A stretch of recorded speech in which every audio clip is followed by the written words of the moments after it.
Thank you, Jess. Thank you, thanks, Charles, for organizing this event and inviting me here to talk to use my preliminary organization of China's new position and practice concerning the unilateral sanctions.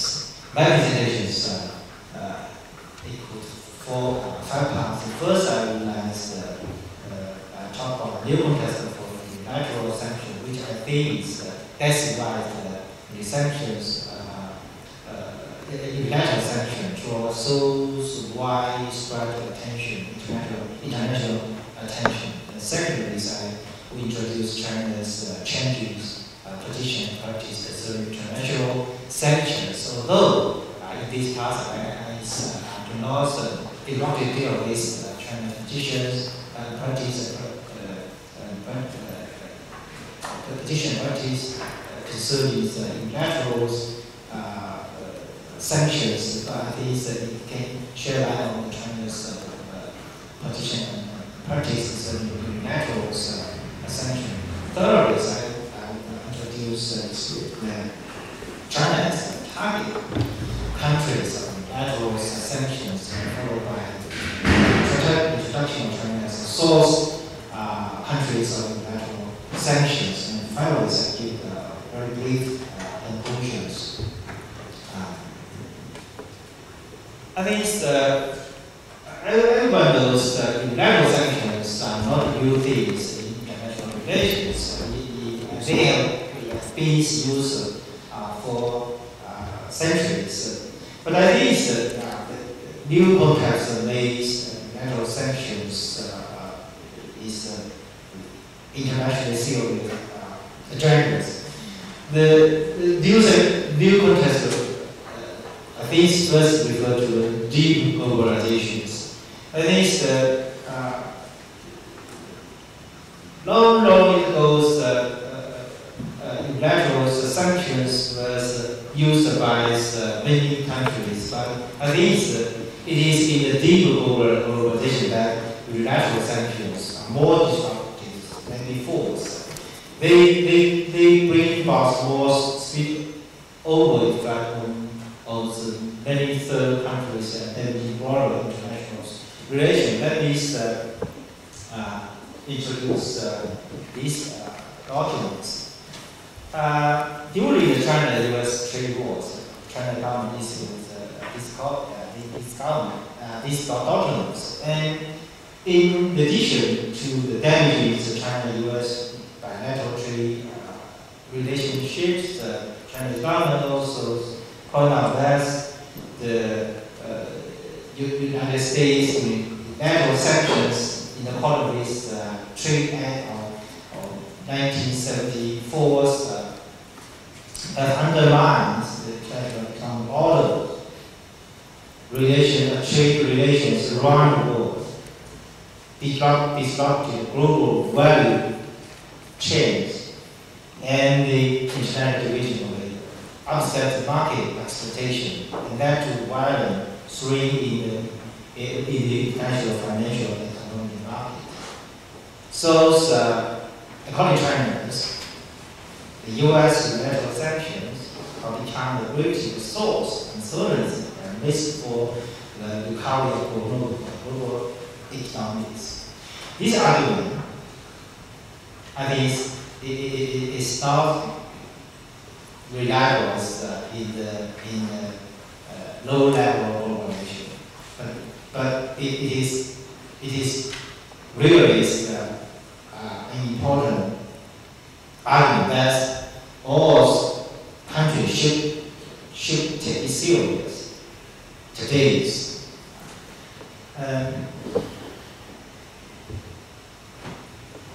The new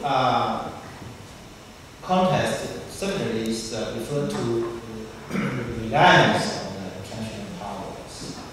As far as I know, every country can take unilateral sanctions, whereas powerful states and also weak states.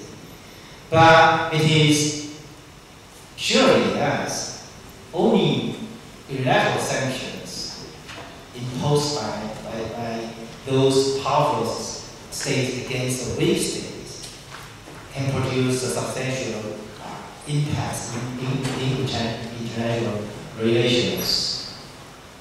So traditionally, unilateral sanctions was imposed by the powerful state, especially the United States, UK, or other state-developed countries. But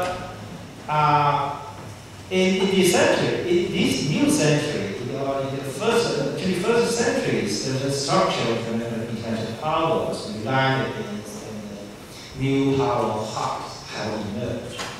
So China, South Africa, India, Brazil, and others, the developed countries rapidly expand their power. So the question is, do the traditionally target countries become source countries of unilateral sanction? That's why some Western observers are seriously concerned whether China's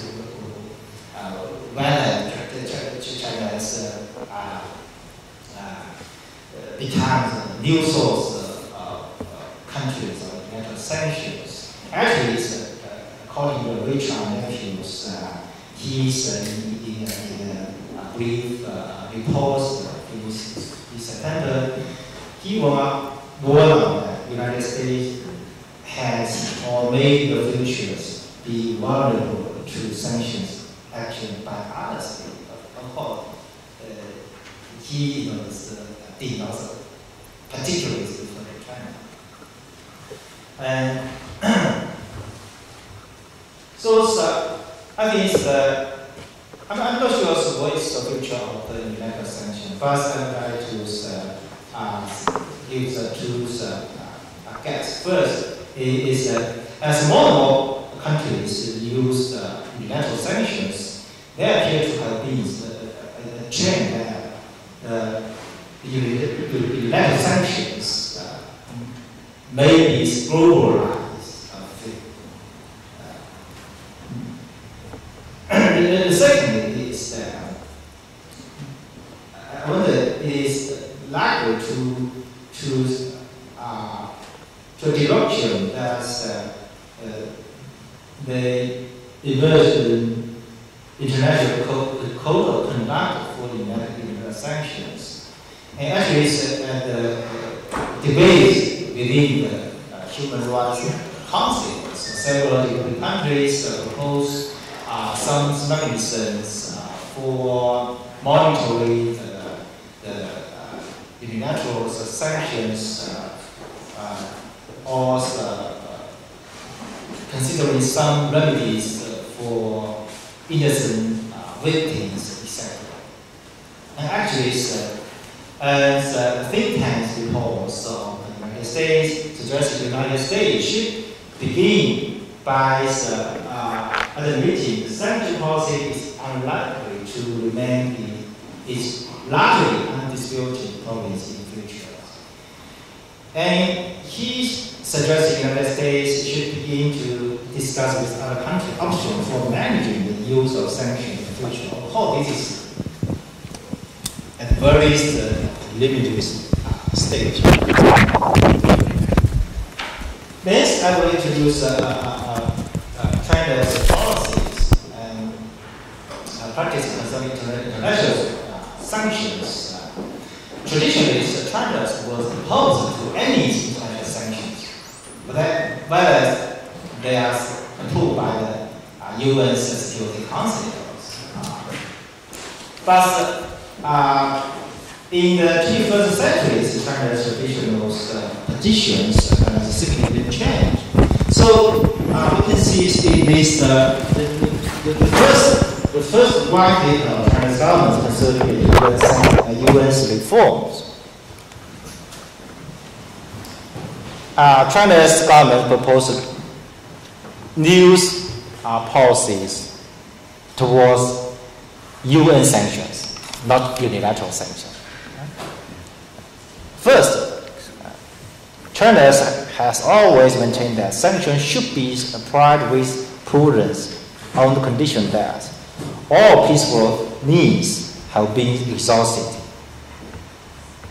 However, this very important development that China problem is that once the Security Council decided to impose sanctions, all countries, including China, are obliged to comply strictly. As well, in the past 1 decade, China governments adopted many regulations to enforce UN sanctions at the domestic levels. And secondly, China is in favor of improving the sanction mechanism of the UN, setting strict criteria, making well-focused, setting explicit time limit, and minimizing the possibility of humanitarian crisis rising from sanctions and its impact on the third countries. Finally, the international communities should help developed countries build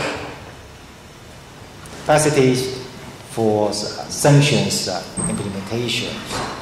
So even this, in this UN reform document, China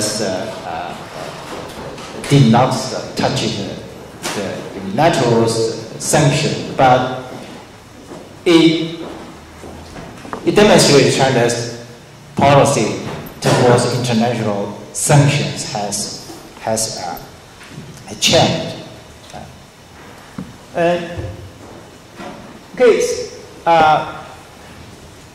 Now let's turn to the China's positions and practice concerning the unilateral sanction. From the perspective of generalist policy, China, in contrast with the UN sanctions, China's, it's up to date. China's is opposed, strongly opposed unilateral sanctions. So when the United States announced the unilateral sanction against some Chinese shipping companies in this year, July 15th, because these Chinese shipping companies were accused of shipping oil from Iran. The Chinese government gives the following commands. China firmly opposes the United Nations imposition of unilateral sanctions and so-called long-term jurisdiction of China and other countries evoking its domestic laws. So China urged the United States to immediately correct its wrongdoings and earnestly respect other parties' legal rights and interests. So this is the general policy of China's government repeatedly these policies on many occasions. Now, this is also the statement from the China government, the Human Rights Council debate concerning the negative effect of the unilateral coercive measures. It's similar to the statements I just introduced. And now I can introduce experience China as a target unilateral sanctions. Today, there have been three stages of China as a target unilateral sanctions. First, in the first stage, the unilateral sanctions against China were mainly arisen from ideology. China is a socialist country or communist country. So since the 1950s, the Cold War begins. So China, as a member of socialist the bloc, as China, together with many other socialist countries, will impose unilateral sanctions. For example, under the coordinating committee for multilateral export control, which was operates several decades. And the second stage, the unilateral sanction against China was mainly what about human rights considerations. And there was Tiananmen Square incident in 1989, and many Western countries accuse China's systematic violating human rights in the Tiananmen Square incident, and since the 1989, the Western world, led by the United States, launched decades of unilateral sanctions against China's, covering wide range from the political, economic, military. And the third stage, unilateral sanctions mainly concerned with economic interest. China began its openings up and reforming policies in the late 1970s. And since the 1990s, China's economic rapidly grows. And accordingly, there are more and more economic disputes between China and Western countries, especially the United States. But at that time, China stood outside the gate WTOs, and there were fixed international treaties, agreements between the China and the United States. So at that time, the United States imposed so-called 21 sanctions against China because of asserted intellectual property infringements in China. The fourth stage, currently, I think it's the unilateral sanction against China appears more concerned about the great power politics. And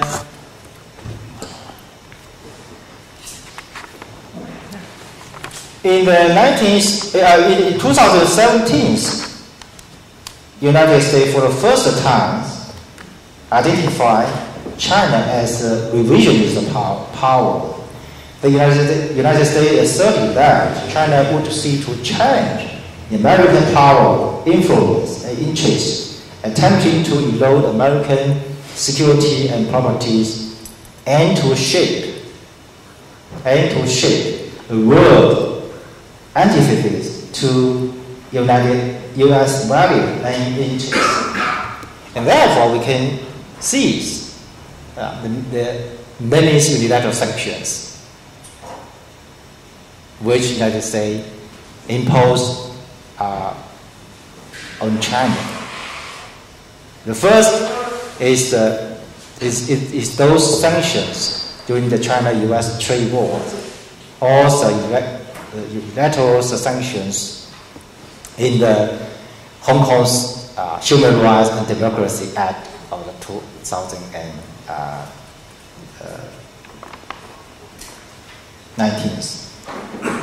And for many Chinese observers, either unilateral sanctions during the China-U.S. trade war or unilateral sanctions under the Hong Kong Human Rights Democracy Act of 2019.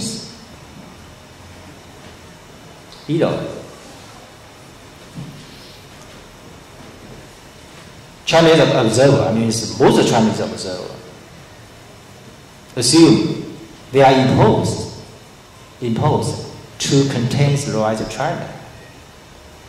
They have nothing to do with the human rights situation in Hong Kong.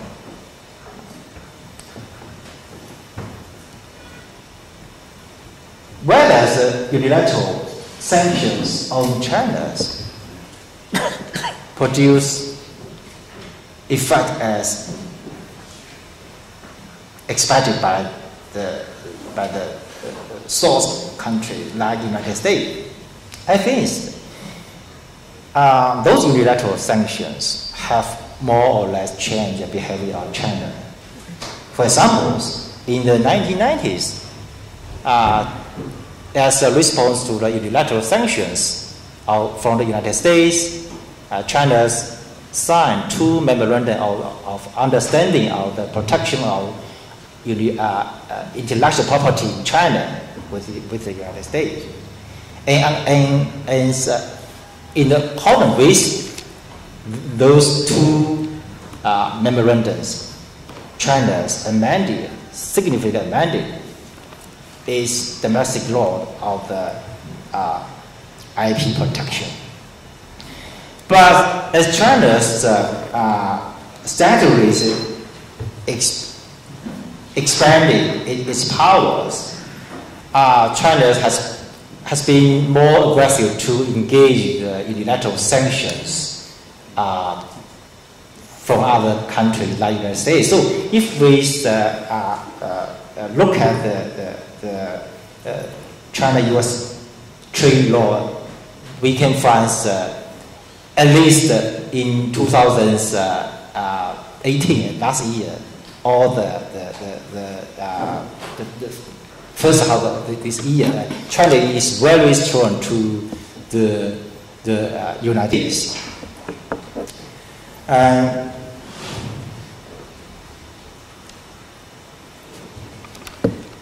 There's more and more Western commentators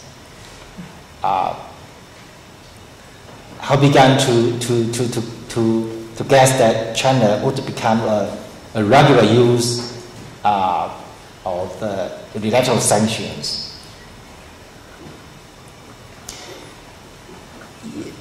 And actually, there have been several empirical surveys of China's use of unilateral sanctions. For example, during the confrontations between China and Japan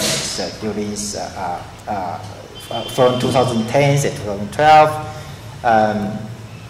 China's significantly reduced the imports of rare earths to Japan. There are many cases. But I think that even so, those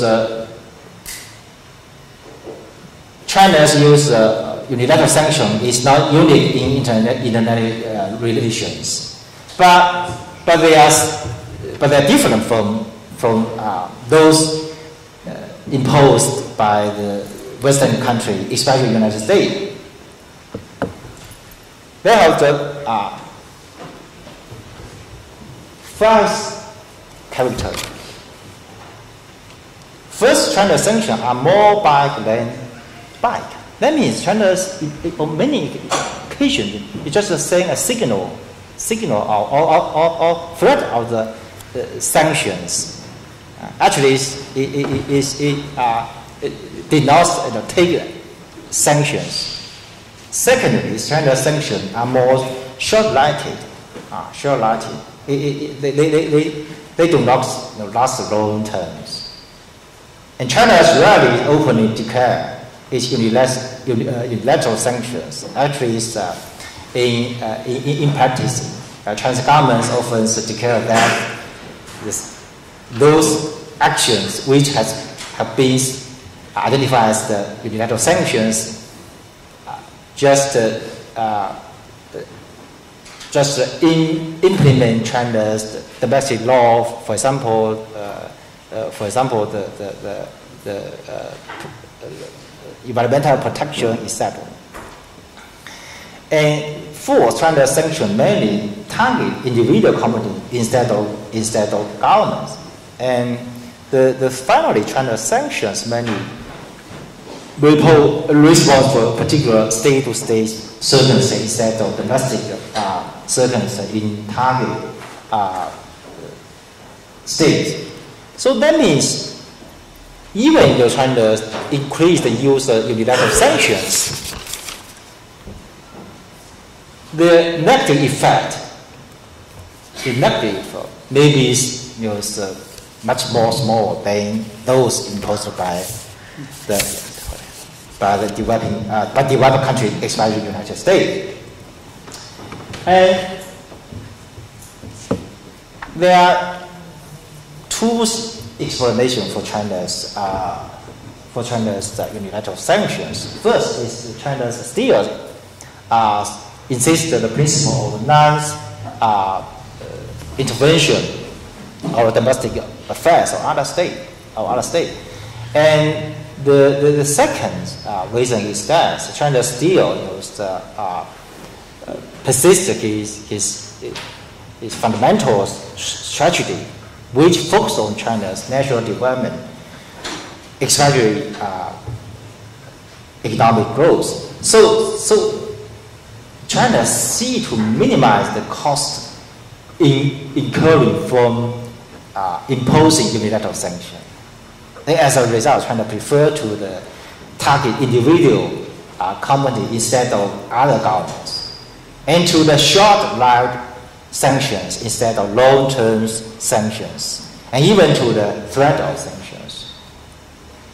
Finally, and the most important development is that in this February, China President Xi Jinping, in an important meeting of Chinese Communist parties, Xi Jinping says China should speed up the development of legal system of extraterritorial application of Chinese domestic law. But of course, this is just a signal. So we don't know what next. But this is important, simple. We don't know what the China government will do in coming years. But anyways, new legal provisions justifies unilateral sanctions are improved or added in recent years. For example, this is a law of cybersecurity of China's 2016. More and more China's domestic laws include legal provision which would authorize China's governments to impose unilateral sanction in the futures. And finally, I give my brief conclusion. I think the unilateral sanctions are absolutely not new in international relations, but the deep globalization and the re-alliance of international power make them different. They are more disruptive in terms of target entity as well as scope and impact. While more and more states are targeted, more and more states become source countries, the unilateral sanctions appear to be globalized. Thus, it is high time to consider an international code of conduct for unilateral sanctions. Given its ideology, human rights accusation, and economic interests, China was always a major target state of unilateral sanctions. However, more recent unilateral sanctions against China are to a large degree imposed rising from great power parties. On the other hand, it is likely that China may increase the use of unilateral sanctions as an instrument to pursue its foreign policy goals. But China is expected to be self-constrained in this regard. China is building the legal regime of unilateral sanctions which not only implies China's more use unilateral sanctions in the future, but also enhance the rule of law in relation to unilateral sanctions. Thank you so much.